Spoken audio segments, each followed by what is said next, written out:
So good morning everybody, and we will do our short course on contemplative practices, a kind of introductory, but even though it is introductory, it does not mean it is not serious.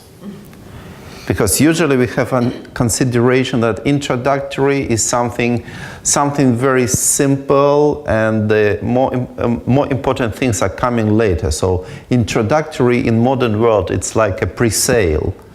Yeah, but here introduction is something important, because this is how we get familiar with the essence. We get introduced, we understand something, and then later we develop. So it is also important. And even basic things can be very, very essential. And from the beginning, we will be starting to discover some key points. Sometimes we need key points for obtaining mastery in any kind of field of human activity and human knowledge. We need some kinds of key points. And these key points, they constitute the tradition of knowledge. Yeah, thank you. And meditation is not just about relaxing your mind.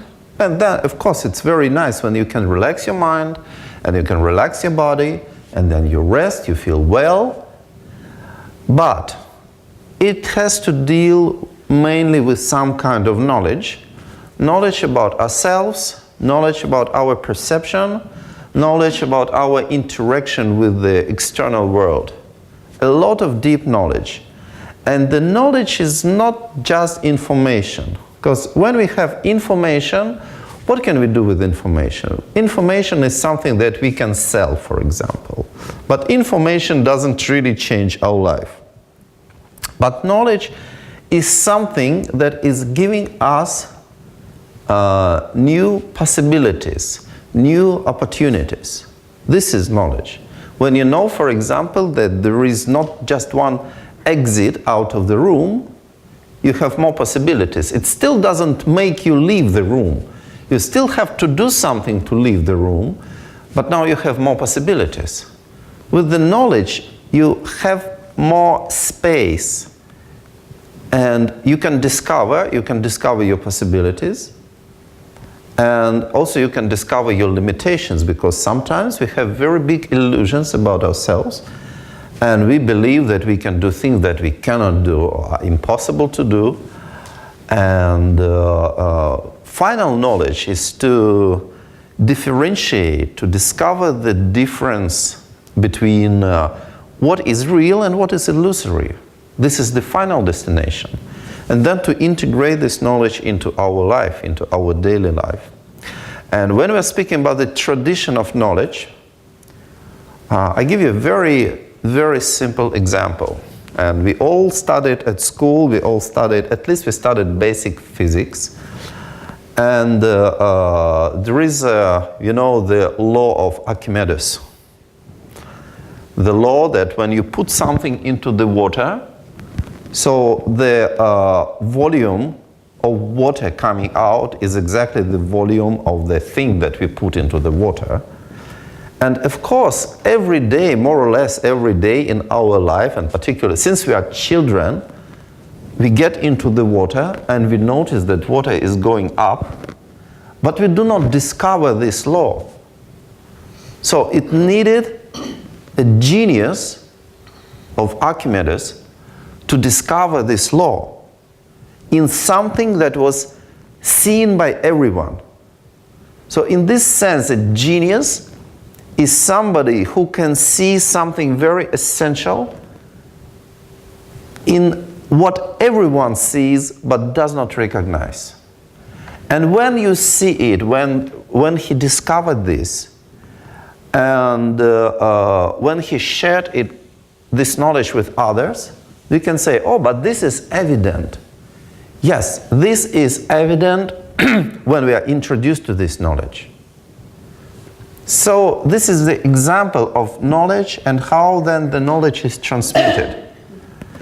And we have our European culture with all its science and with all its art, because we had certain geniuses like Newton, like Leonardo da Vinci, like Einstein, etc.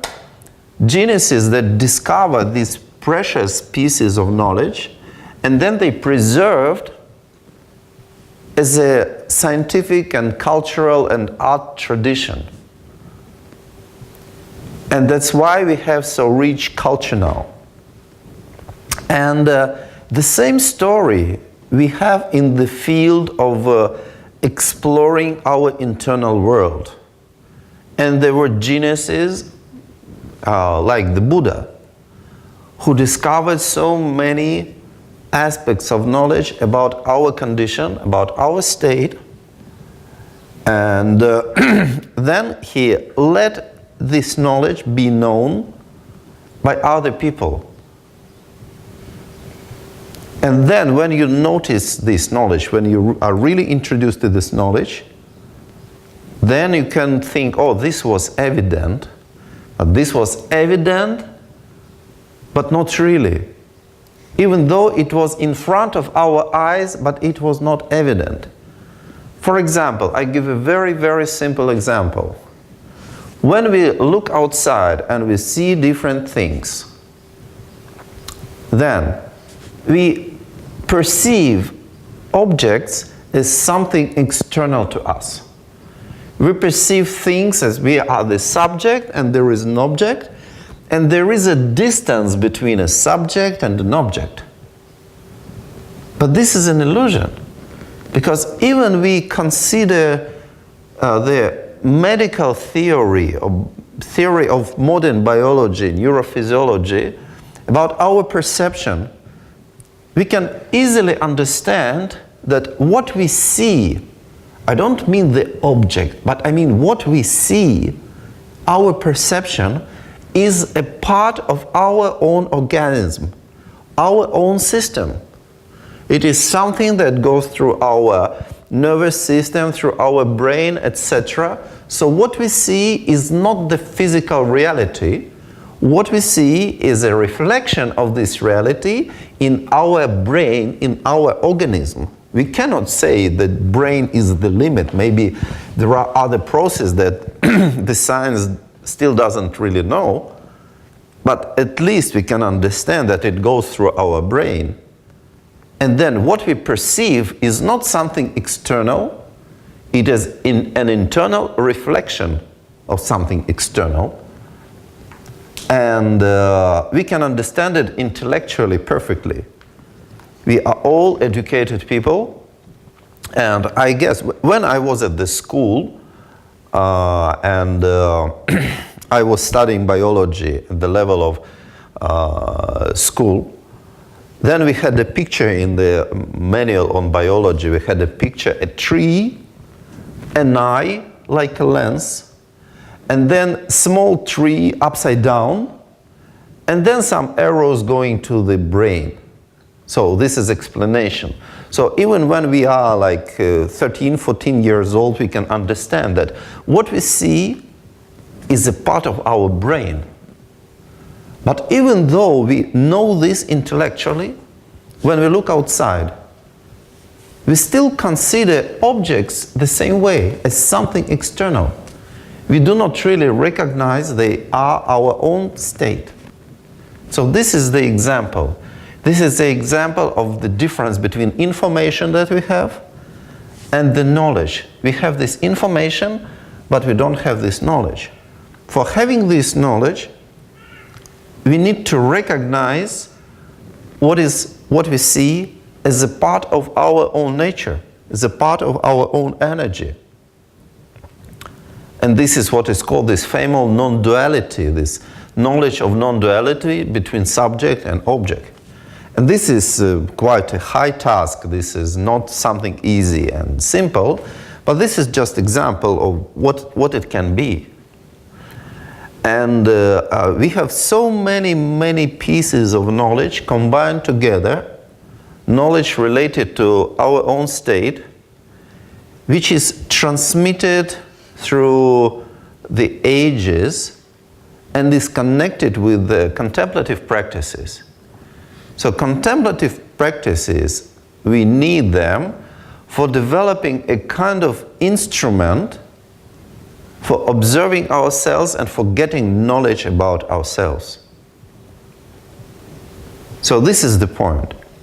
And the first thing that we need to know and to discover is that our mind and body are very much connected. There is a very strong interdependence between our body and our mind. And we know we are Europeans, so we have very strong rationalistic Cartesian tradition of dividing, of separating mind and body. But in real sense, they are very much interrelated, interconnected. And first of all, what we do when we start contemplative practices, we work with the body. Because it's more easy to work with the body than to immediately start with the mind. But even though it looks like we work with the body, it automatically means we work with the mind.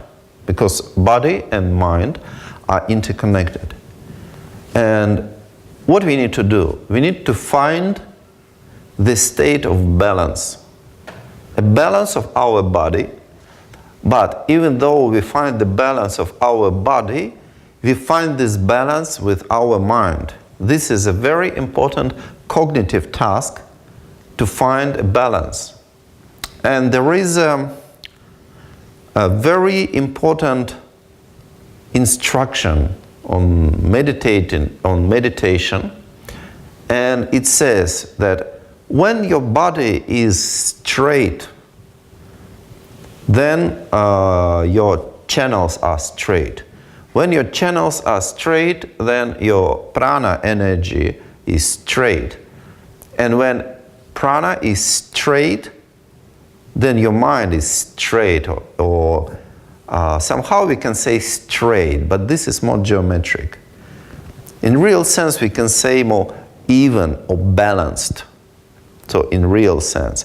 When we are saying channels and prana, this can be a little bit complicated. It is not like some special tubes inside our body and there is some special substance of prana that is circulating through our body. This is more like different kinds of functions in our body, and these functions spread inside our body in certain way. They don't spread in every direction. They have certain trajectories.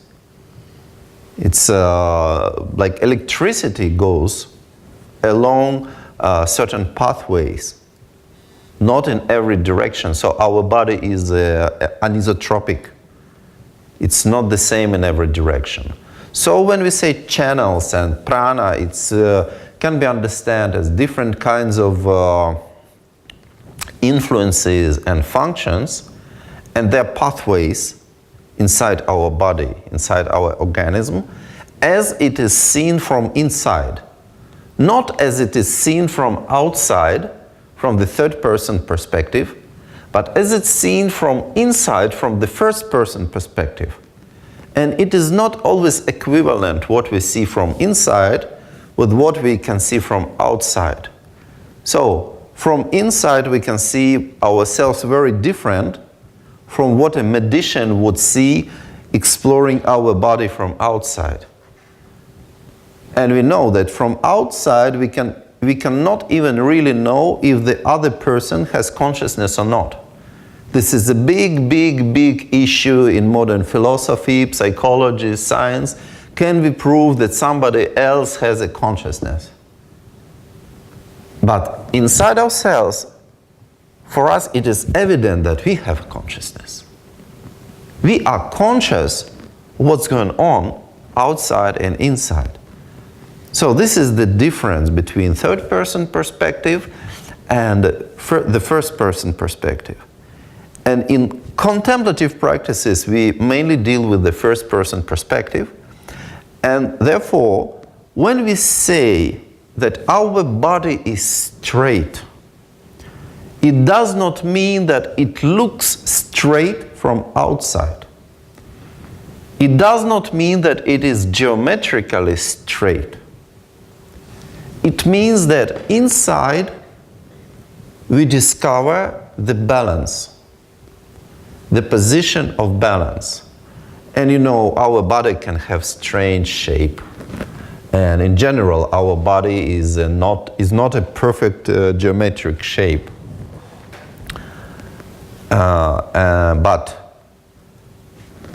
any kind of shape, any kind of body has a precisely straight axis of balance. So we need to find this axis of balance from inside. And how we do it? So we sit, not leaning on something. And first of all, we find the base. So some kind of foundation, so that we sit comfortably, firmly, according to our situation. So we always have different kinds of chair. Yeah. Better on chair? Yes, better on chair, and better you put something under your feet, really. It's so easy. Yeah. So easy to get cold. So easy. This is still early spring, and it's very deceptive. The warmth in early spring is very deceptive. So you don't lean at all, or maybe you can lean a little bit with the lower part of your back, because also this chair, it's better, it's more comfortable in this chair. At least I found it more comfortable. But in general, we don't lean, because then it's easier to find the balance. And we adjust our legs. So we adjust our legs that they stand firmly, and they don't bear any weight. They don't bear any weight of our body. It means they are completely relaxed. No weight, you see. I move with my hands, and for my body it does not make any change. Okay. And then we find the balance of our back. So, for finding the balance, when we are discovering something, we discover it with the contrast, balance and unbalance. So when we discover, for example, air, what is the function of air? How we discover air in our life? What is air? The essence of air, what? It's giving life to our body. But how we discover it in our life? When do we discover that air is essential for our life? Through breathing. When we get old, through breathing. Yeah, but we are breathing since our birth. But we are not discovering since our birth that air is important for our life. But when do we discover? When we don't have any. Yeah, exactly. When we don't have air, then we discover, because I myself, in my childhood, I discovered this importance of air with a plastic bag. See, I put a plastic bag on my head and I started to breathe, and then I discovered something goes wrong. And then I take it out, and then I understand, there is something that makes me feel good. Yeah. Or when you go under the water, the same thing.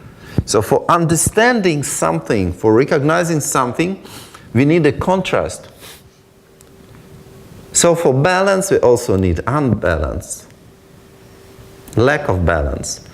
And we can move a little bit to the side, to the one side, another side, forward and backwards. And we observe that the sensation in our body is changing when we are doing this. And the sensation means that sometimes we have more tension and sometimes we have less tension. So the position of balance is the position of minimal tension, minimal effort that we apply for keeping our body straight and vertical. And also we do the same with our head. We put it in a way that we don't need effort in our neck to keep our head vertical, to keep our neck vertical. And the good way to do this is, first of all, we open our shoulders, our chest and our shoulders, and we put our hands on our knees in a way that the weight of our hands doesn't bring our body down. Because if you do like this, then the weight of our hands is bringing our body down. So we do like this, like hanging our hands. And we pull a little bit our chin, just a little bit. It's like we are directing our head up, a little bit up. Not really moving, but more like directing. And we pull in the chin. And in this way we can secure that our neck is relaxed. And there is no problem with blood circulation in this case. Because our neck is very much tense usually. We have certain points of tension. We accumulate tension in certain parts of our body related to basic functions that we are performing in our life, or basic biological processes. Like, for example, we have very strong tensions in our hands, because these are our main manipulators in this world. And we have very strong tension in our jaws, our tongue, because there is always something that we want to say but we don't say. And when we want to say, but we are educated people, yeah? And educated means tamed. We are not allowed to do whatever we want to do. This is what it means, educated. And but when we want to say something, then we can notice we have a tension here. Even when we are reading something, then we can notice that there is a micro movement here, and tension is accumulating when we are reading. And for example, people who are learning speed reading, they learn how not to articulate what we are reading, because this is an automatic process. So we have so many tensions accumulating here in the base of our tongue, our vocal cords, in general, our neck. And also when we want to see something, yeah, what we do? We do like this. A little bit, we move our head when we want to see something better. When we are attracted to something, we see like this. We do like this. So the tension is accumulated. So we release this tension, and it's important to find a good position for our head in order to release this tension and to secure perfect circulation of blood and lymph in our neck, because this is what is nurturing our brain. And we don't keep our teeth shut firmly. No, we release. We don't shut firmly. And we keep our teeth not clenched. And also we do not shut our lips. We can leave a little space between our lips. And we keep the tip of our tongue, we put on upper palate, front palate, right behind the upper teeth. Like when we are learning English sounds, consonants, English sounds, we say t, d. So this is the point where we touch. And also our eyes are not completely closed and not completely open. We relax our eyes and let the light enter into our eyeballs. And in this way we can maintain clarity of mind due to the light entering through our eyeballs. And then the last thing, which is the most important, is that the whole of our body is relaxed but is under our control. And what is control? This is very important to understand what is meant by control. Because in some cultures, control means not allowing moving, not allowing to do anything. Like, for example, how some parents are bringing up their children, tightening them up from the very beginning. It's a very small child, and in order that this child does not hurt himself or herself, they wrap this child. So like in this psychiatric clinic, yeah, like this. And the child is totally controlled. No possibility to move. Only eyes are moving. Yeah. And this is a wrong idea of control. Correct idea of control is that we are aware of what is going on. We notice. And then, according to the situation, we apply some action. So, the main thing is that our body is balanced, straight meaning balanced, and that our body is relaxed, and we are aware of our body as a whole, not concentrating on its different parts. But we notice, we observe it as a whole. We are aware of it as of a whole thing.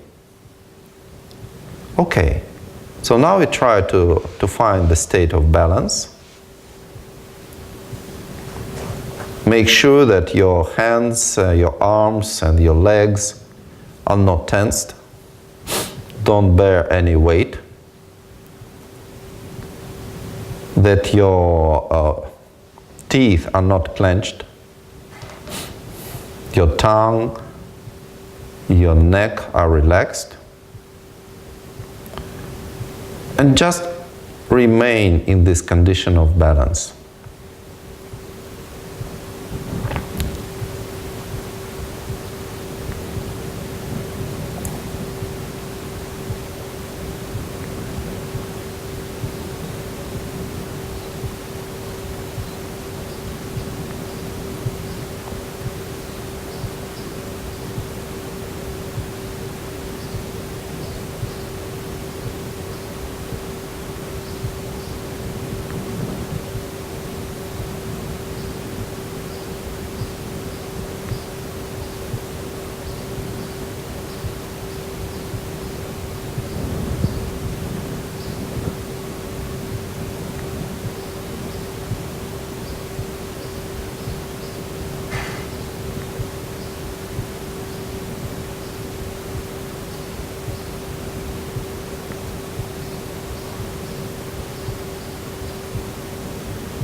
If you notice that your mind is carried away by some thoughts, when you notice it, you just bring your attention back to your position.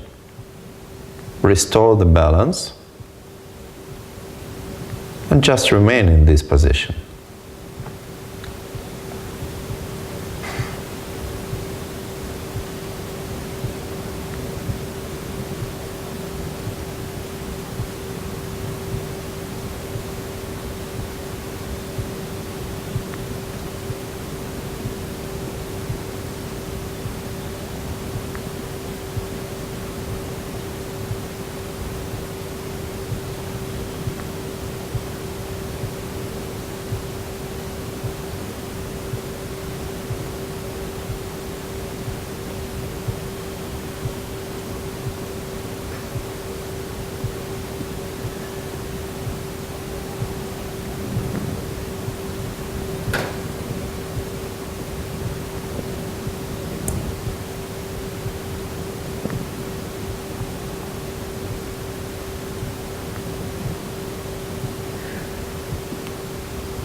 Check your tongue, check your jaws, that they are not clenched. If you can relax it, relax your jaws, relax your tongue, then you naturally have a very light smile. Oh, just smile. Try to smile. Is it forbidden to smile in Switzerland? No? Yeah, smile. Yeah, don't get shy to smile. Yeah, good. We feel better when we smile. So, have a light smile, and you can feel that it helps to relax your neck and your glottis and vocal cords, your tongue. You know, there is a enigma why Mona Lisa is smiling, yeah? And also why Buddha is smiling. Yeah, I don't know why Mona Lisa is smiling, but I know very well why Buddha is smiling. Because he is not clenching his teeth and he is relaxed. And then naturally we are smiling.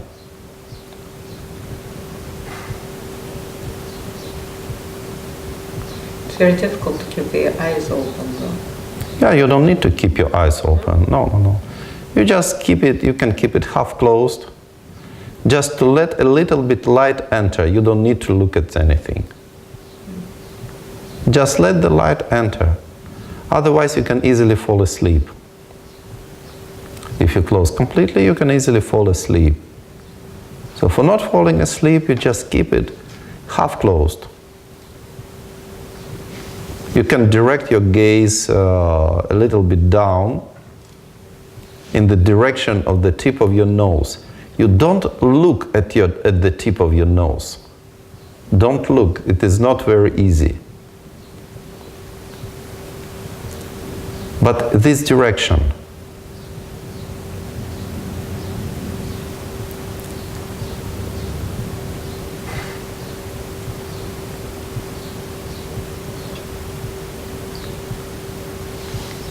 Check your hands, check your fingers, that they are not tense. Move them a little bit.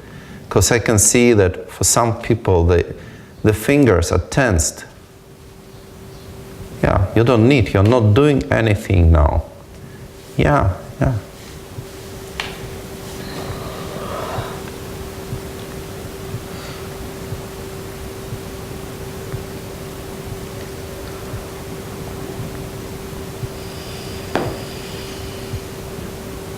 Try to find this condition of balance. It is very, very pleasant.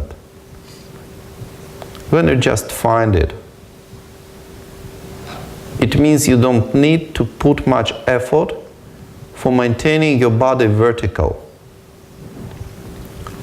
We are spending enormous amount of effort for maintaining our body vertical. Enormous amount. For maintaining our head above our trunk, above our body.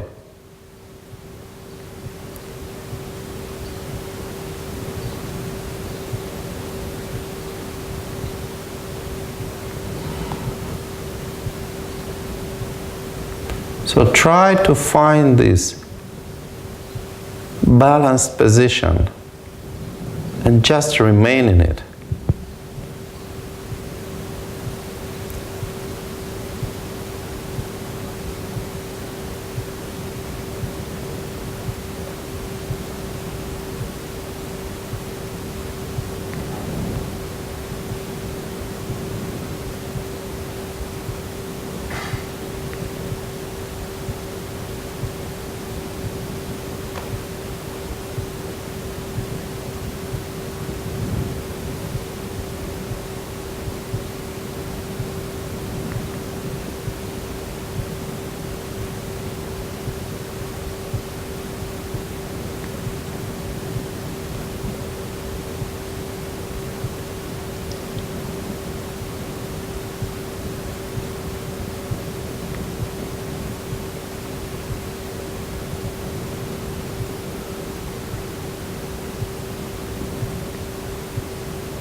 Perfect sign that you could find the position of balance and that you can remain in this position without effort is that the quality of your breathing is naturally changing.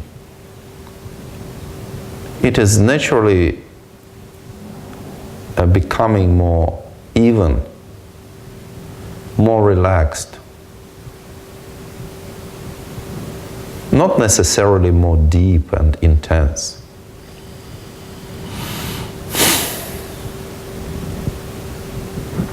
but more free, flowing freely.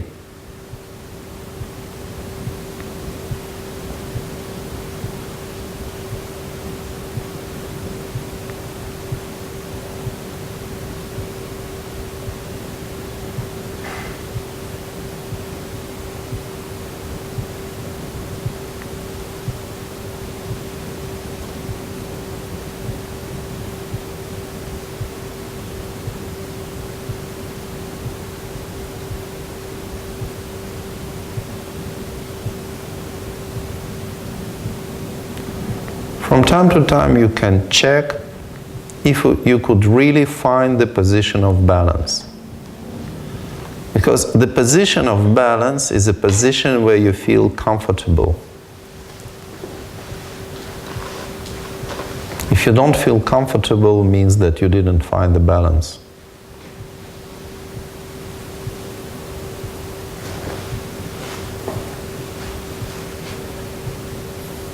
Okay, now you can relax. Yeah, and it's a little bit tricky. If when I say you can relax and you start to do something, means that you were not relaxed. It's kind of a provocative thing that I said. You were supposed to be relaxed. And it means that if you want to move to release something, means you were not completely relaxed, but it's okay. Because it requires some time. It requires some experience to find balance. And this is very important, and it is very important everywhere. For example, when we are reading something and we are working with our computer, why we get tired? We get tired because we have wrong position of our body. Really. Sometimes we, like, for example, when I give very simple example that here in Geneva, which is a financial center of the world, it's very easy to understand. When we want to generate more income, which is the easiest way to generate more income, more profit, the easiest way is to check and discover unnecessary expenses. The things that we spend for without any reason, just because we have some ideas, or we have the tradition of spending this money, etc., etc. Or we just do not use our money effectively. And we can cut this kind of expenses, and then we discover we have more profit without doing anything. So the same thing with our body. We are spending so much energy on maintaining our body in the vertical position. It can remain by itself.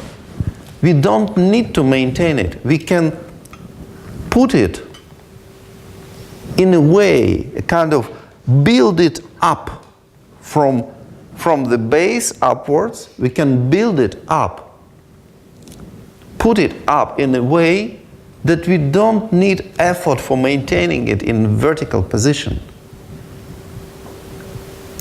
And we don't spend effort and energy. And we are relaxed and we feel much better. And it also has to do something with the feeling of with the idea of feeling like certain, feeling very secure. Because when our body is not in a balanced position, we don't feel secure. We don't feel very sure.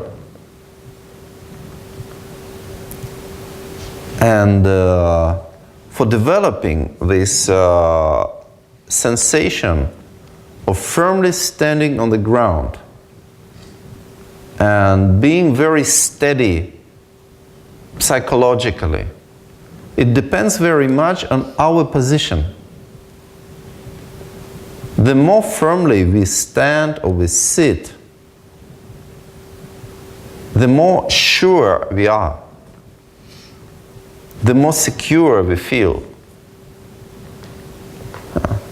Sometimes you can see different people, and from the way they sit, you can understand something, if this person is a boss or not.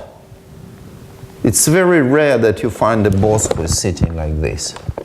Sometimes it happens, yeah. For some strange reason, even such people, they become bosses, but maybe somebody appointed them. But in a way, what is called self-made people, you can see very balanced position. And they are very sure in what they are doing, in the way how they are speaking, in the way how they are communicating. You can have many trainings about this, I'm sure. There are many psychological trainings about this to feel more sure, etc. But the basic thing is you find firm ground with your body.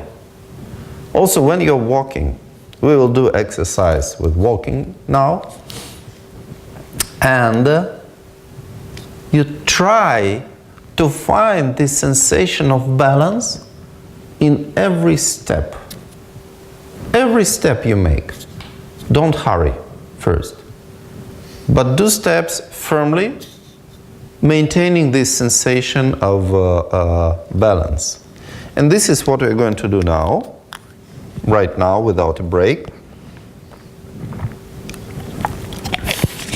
You don't need to change clothes for that. So, we stand up.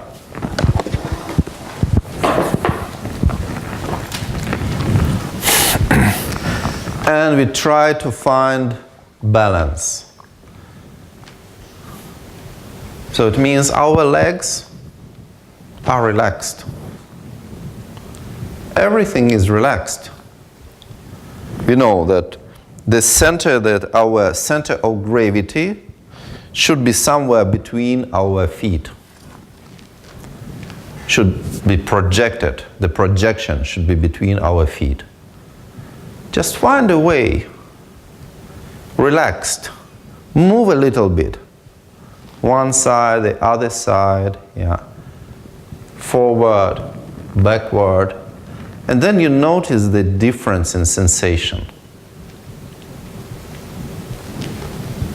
So, you shift the weight of your body to one side, for example, to the left, until you can completely relax the right leg and find a balance standing on one leg.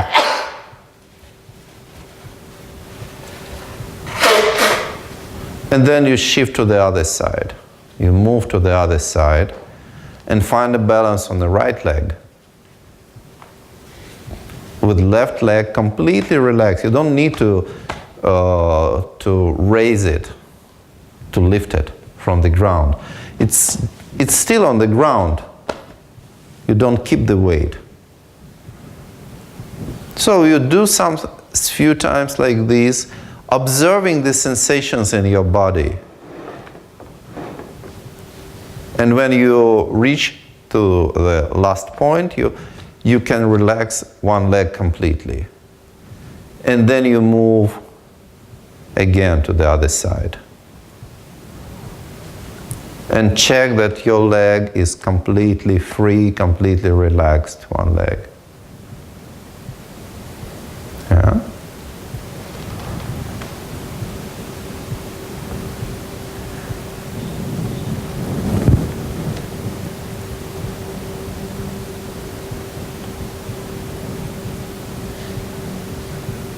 And now you try to walk, any kind of direction. You walk, but when you are walking, you transfer the weight of your body from one leg to another, always maintaining the sensation of balance, observing it. Slowly, slowly, you go, you move, observing the sensation of balance. You can go forward, you can turn, you can go backwards. But the main thing is that you maintain the balance always. Stand firmly with both feet and just shift the weight from one leg to another.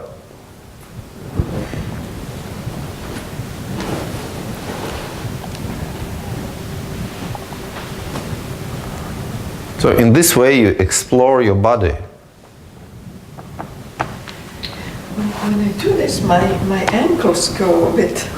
Yeah, you see, you are walking every day, but we think that since we were children, we are not learning to walk. And definitely we were not taught to walk in a proper way, in a good way.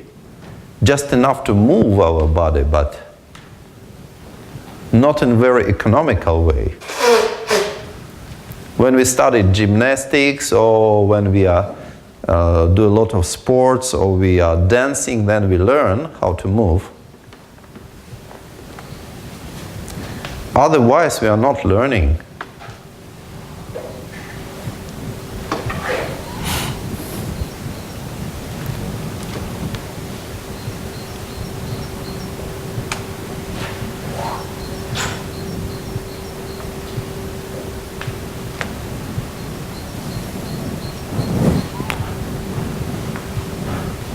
Check the upper part of your body.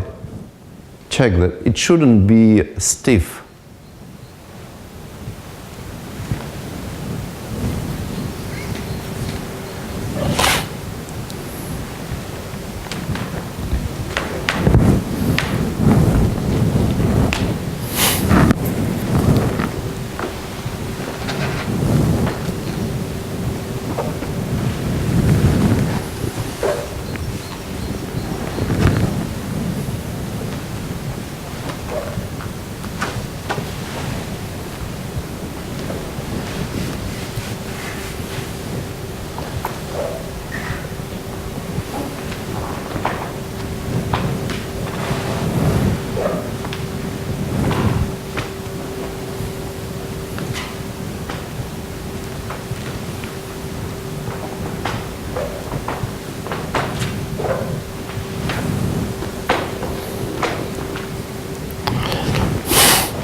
Okay, now in the same way, you can return to your seats and find a balanced position sitting.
You're all very serious.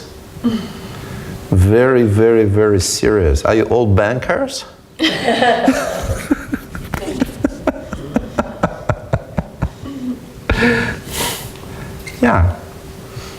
We're not serious, we're tired. Of sitting, of walking, of life, Of everything. of everything. No. Of life, no. Me, I'm just tired of everything. Okay. but still try to smile. Yeah. It's better. When we are smiling, we're feeling better.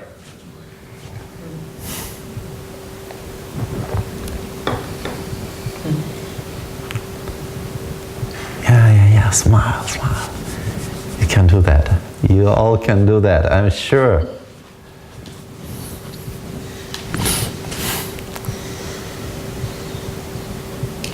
Usually I joke when I do seminars in Russia and people are very serious and sad.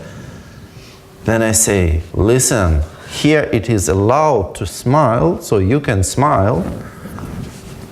Because sometimes in Russia there is this attitude, if you are smiling means you are weak. And there is always confrontation and competition. And when you have this competition, you cannot smile. Because it shows, either it shows you are weak, or maybe you are smiling that you are challenging somebody. You are provoking somebody. Oh, you are smiling. So that's why people are very stiff in a way, not smiling.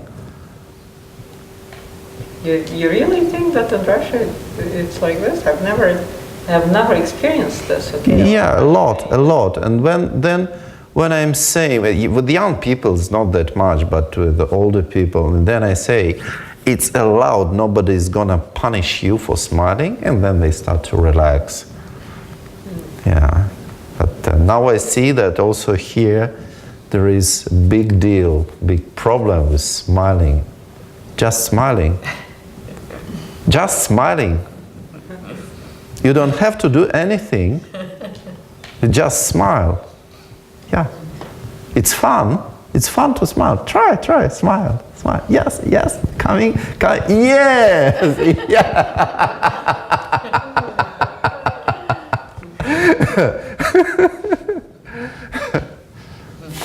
It's allowed here, yeah? Yeah.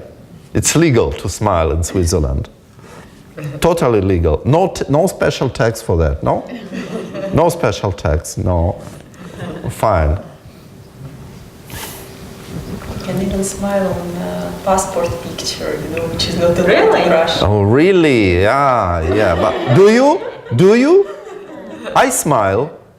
Even I do my pictures for passport in Ukraine, at least a little bit I try to smile, yeah. No. Yeah, so this is a free country, no?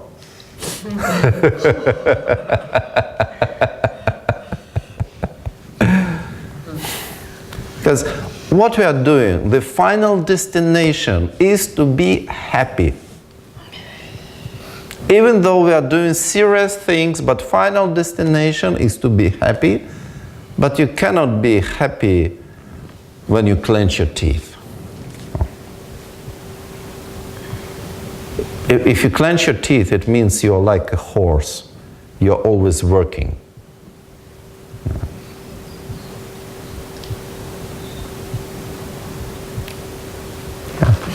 Yeah. No, you are not horses, no? You can smile. Even horses can smile. Yeah. Yeah. Even horses, even camels can smile. Lots of people have this problem, when they sleep, they clench their teeth. Yeah. They have to put something so that they don't damage their teeth. Really? Yeah. I have lots of friends who they have to put on like dentier. Yeah, I can feel it. I somehow can feel it, this stiffness. So we should be aware and not allow, because this is coming from public mentality. We have very strong influence of public mentality. And sometimes this is a public mentality of fear and aggression. And sometimes it's a public mentality of feeling independent. very, very independent. I'm very free, I'm very independent. I don't allow anyone to influence myself. And then what? Then I'm stiff like a rock. And this is exactly the sign of being under influence. Under somebody else's influence, public influence. So, we live in a beautiful country, in a beautiful place. I know for some strange reason, in Switzerland, there is the biggest percentage of suicides in Europe. In Switzerland? In Sweden? No? In Switzerland.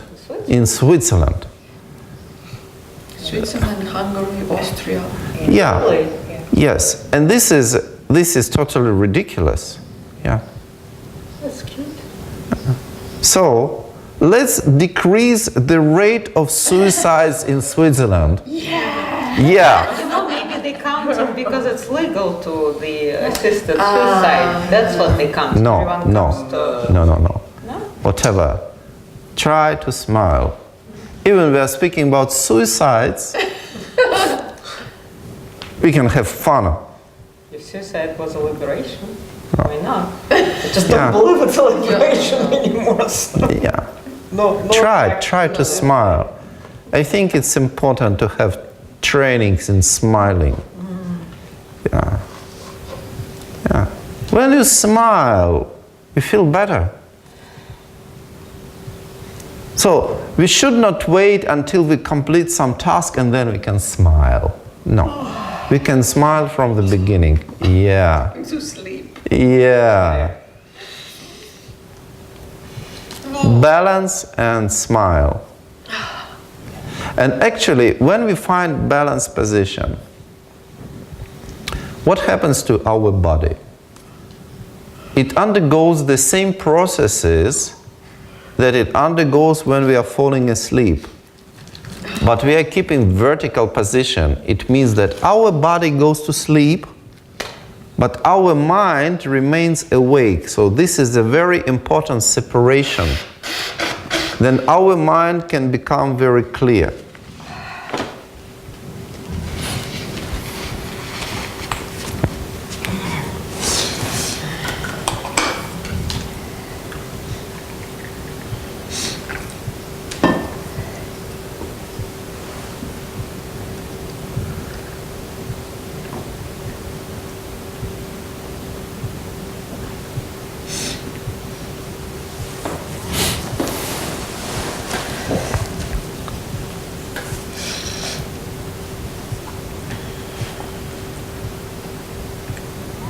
So, we need to find a way to relax.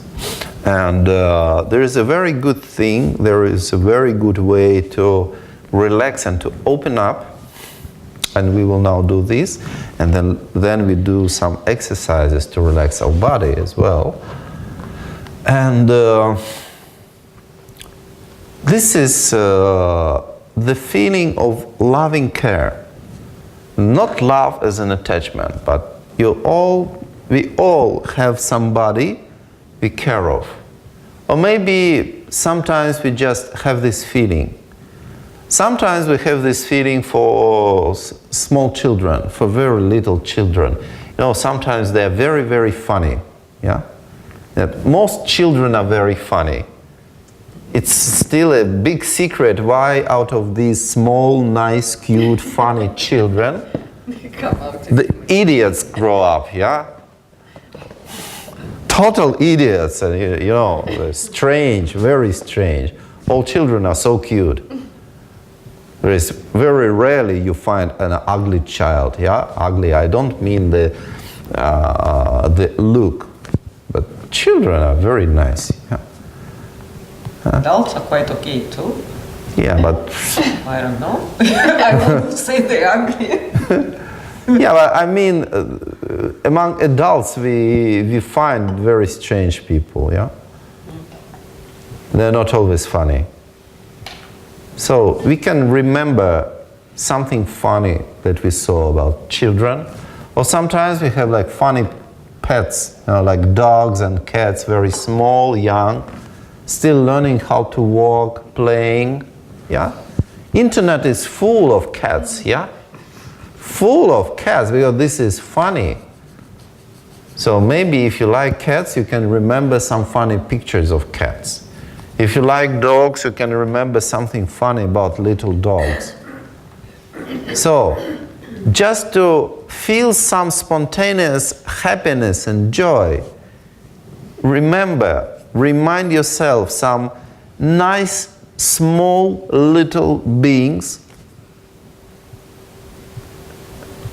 for which you have very nice attitude, nice feeling. Try to feel it.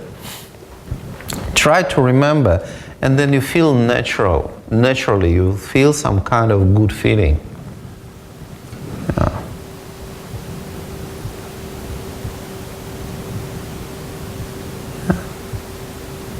You like cats? I had a cat. Yeah. You enjoy when you see when this cat is very funny and playing? Yes. Yeah. Yeah, try to remember and have this feeling. Have this feeling of joy. This is biological. When we see some small animal, particularly of our own species, a human child, we have a biological instinct to protect, to take care, because it is helpless. Yeah? Try to evoke this feeling through remembering something.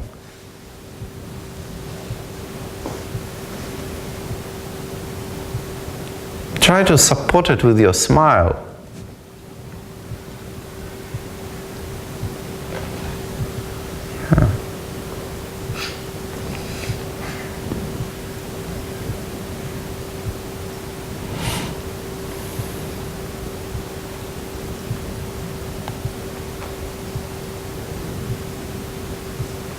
Something very, very funny, like maybe you watch on YouTube some small child is dancing, for example, doing funny movements, and you feel nice when you watch it. Yeah.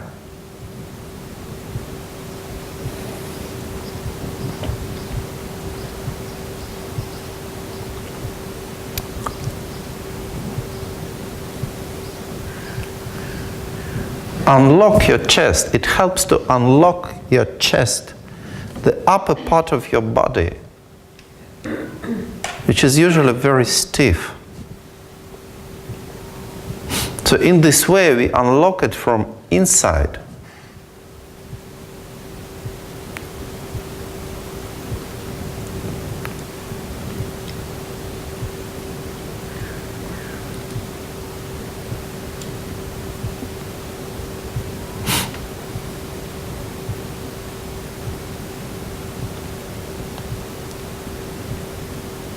Yeah, smile, smile, smile, smile, smile, smile. Smile.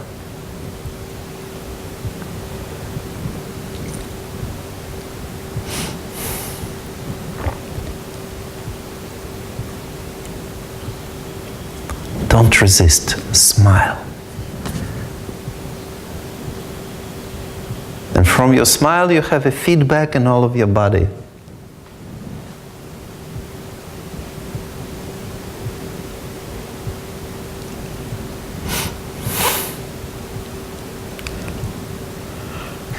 Make yourself shine with a smile.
Smile for no reason.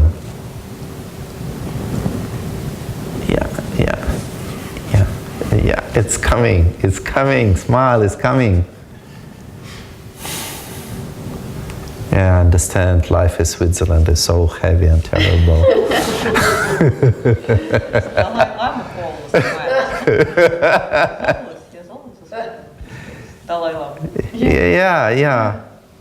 Yeah, but the Lama is very far, so... Yes, come, a little bit. Let yourself smile. Patrizia, you smile a lot.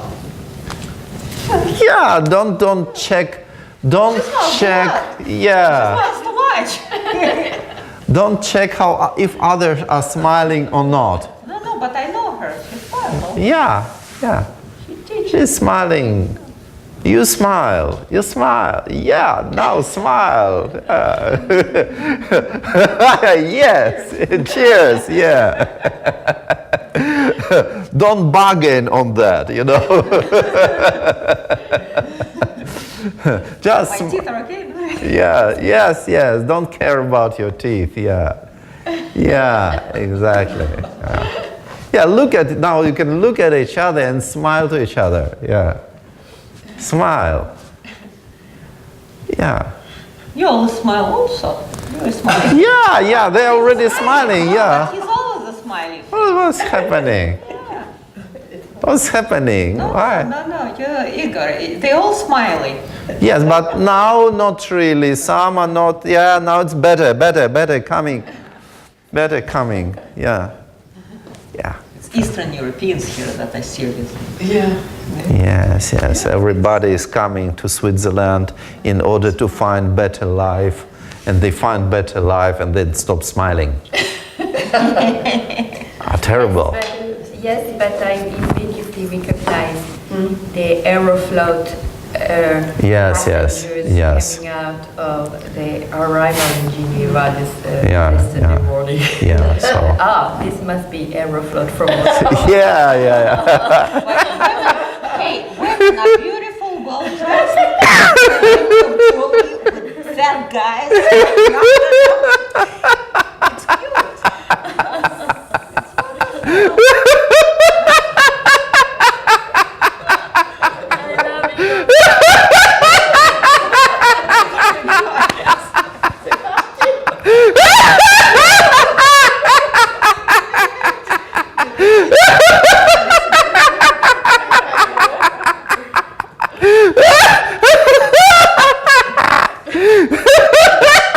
You don't have to laugh like this, but you also can.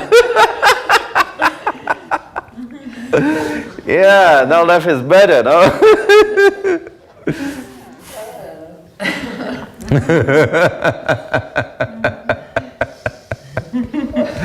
Yeah, terrible. Life is so heavy here. Yeah, I see it. Yeah. Disaster. Yeah. I wonder how life is in Africa. You know, like in Nigeria. Have you ever taught in Nigeria? It's terrible, but they laugh. They smile maybe more. They smile maybe more, yeah. Life is terrible. Yeah, life is terrible. How about India? India? More smile. Yeah, let's smile here in Geneva. Let's not think how it happens in India or Nigeria or Venezuela. Let's smile here. Let's transform this country. Yeah, this is the point. The point is always, whatever we do, the point is to be happy. Why is it so necessary to be happy, Igor? This point, because we feel well. Yeah. So is it all about feeling well? Yeah, finally, it's all about feeling well, not feeling terrible, not suffering. Yeah, whatever. But if you always felt well, you wouldn't know what the opposite is, no? Yeah, but we already know the opposite, no? I'm sorry to say that. But the suffering we know perfectly, the opposite of happiness. We know perfectly. We know it so well, we would prefer to know it less. But we are already experts in all possible ways of suffering. Yeah. And we know a little bit about being happy. So basically we are learning how to be happy, just to be happy, not to become happy somehow in our future. Oh, when I complete this task, that task, when I do this job, when I get this work, when I have that much money on my bank, when I have a house, when I raise my children, I send them to the university, etc., then I become happy. No way. No. You die? No way. But we can, even though we can have difficult situation, I mean technically difficult situation, we don't have to always suffer and to delay our happiness. Because when we delay our happiness, it never happens. So we try to feel good right now. Whatever we are doing, mindfulness is about this.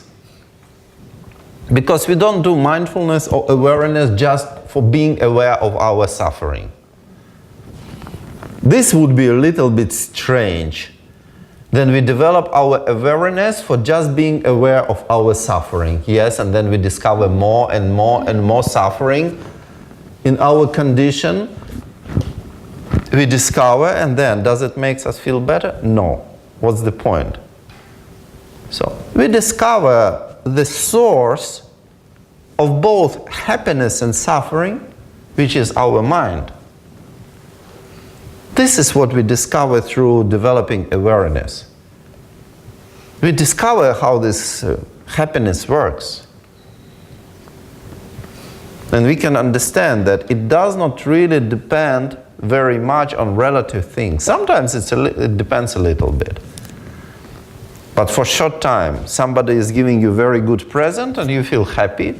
But for how long you feel happy? For how long? Or you have some very, very important project. And you're working on this project for 3 years, for example.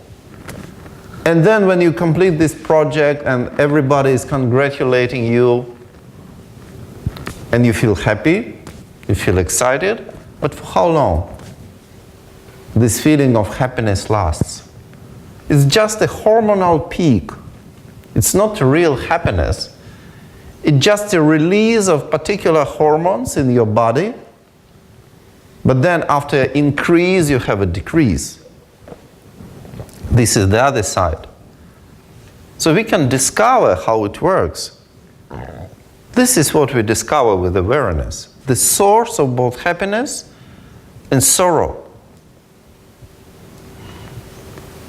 Doesn't mean we should always try to provoke smile. No, sometimes we can even cry. No problem. But we can discover how it's happening and how it is relating with our body and how it is relating with our surrounding, with the environment where we live, people that we live among. And we should understand that this is really, our condition is very much interrelated with the people we live with. We live with not just in one flat, but we live with in one city or in one country. And it is conditioning us, and we don't even notice that this is conditioning us. I have very strong experience of being in a city which is obsessed with fear and depression. This is my native city that I had to escape from a few months ago, but then I came back for one night there. People are totally depressed and frustrated and are in fear because every day there is artillery shelling of the city, of all parts of the city. and you never know where it comes. And everybody is tense. And even though they're trying to smile and say, oh, everything is okay, we already get used to this, everywhere there is a fear and depression and frustration and a feeling of being helpless, impossibility to do something. It's in the air, and you can feel it, and it is so strong, very strong. You can easily get influenced by that. It's not so easy to go beyond that. And sometimes... Donetsk? Yeah. Donetsk? Yes, it's Donetsk. This is my city. And there can be a different city, and there you can have a kind of aggression. You can feel a lot of aggression in other places. And in some places, somehow you can feel a lot of sadness. Yeah. Somehow it's a kind of cultural tradition to feel sad. How do you feel in Geneva? I feel good. I feel good, but I'm learning something from you about Geneva. I'm learning, because I never had this idea, even though I knew these strange things about Switzerland, that there is a highest percentage of suicides in Switzerland, but it was intellectual knowledge. But now I'm starting to understand. It is like this. There is some kind of sadness and stiffness even among all this beauty and luxury. Maybe this is another side of beauty and luxury. We don't know. But we can be a kind of masters of ourselves and not let this thing overwhelm us.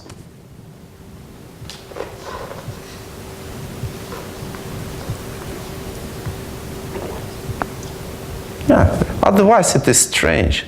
Why would you need to leave your country? Because most of you are foreigners. Yeah? Why would you need to leave your country in order to find a better place to live and feel suffering here and feel sadness here? Yeah, but beats the hell out of Moscow. I don't think it's sad here, to be honest with you. I think Moscow is the saddest place in the world, for me. Yeah. Okay, that's Stressful. It's stressful, yeah, it's stressful. Yeah. So, try to observe your state. Try to observe. What we first thing that we discover is our tensions, is our limitations. This is the first thing we discover.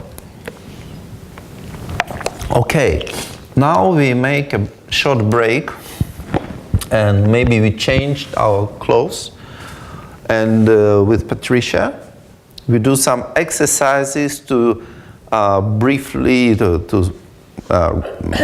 quickly relax our body and relax our breathing, to breathe in more air and to revitalize ourselves a little bit.